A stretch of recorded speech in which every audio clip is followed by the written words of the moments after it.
atas segala rahmat dan karunia-Nya, sehingga pada hari ini selawat beriring salam kita sanjung-sanjikan ke pangkuan alam.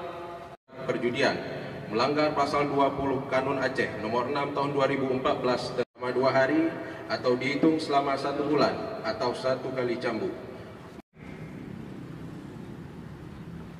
1,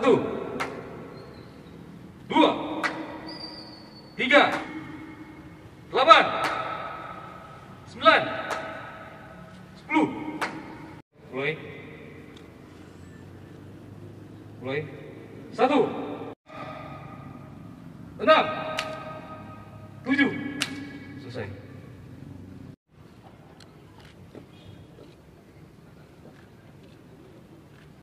2, 3, 4,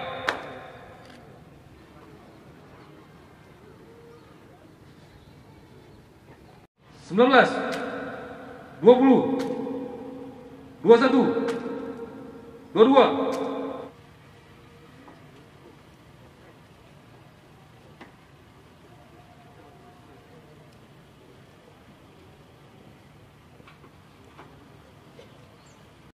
Enam 8, 69, 70, 73, 74, 75, 76. Ini kita ada 3 orang dari terpidana dalam kasus zina dan maisir, 2 orang maisir, 1 zina. Jadi ada 3 orang.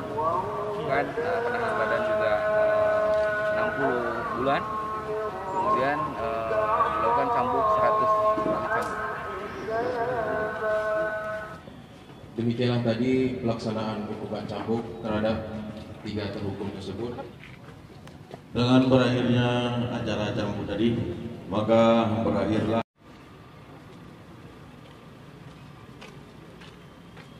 kalau kita lihat apa yang telah dilakukan oleh 3 terkena cambuk hari ini, tentu saja mereka telah melanggar pada Kanun Aceh tentang jinayat. Tadi Pak Kadis menjelaskan 2 orang menyediakan lokasi maisir, kemudian 1 orang melakukan hubungan badan atau perzinahan dengan anak di bawah umur. Ini lebih luar biasa ya. Ini samping tadi dia sampaikan dia cambuk sesuai dengan kanun dan ajaran Islam, juga dia harus menjalani hukuman badan sesuai dengan hukum negara kita.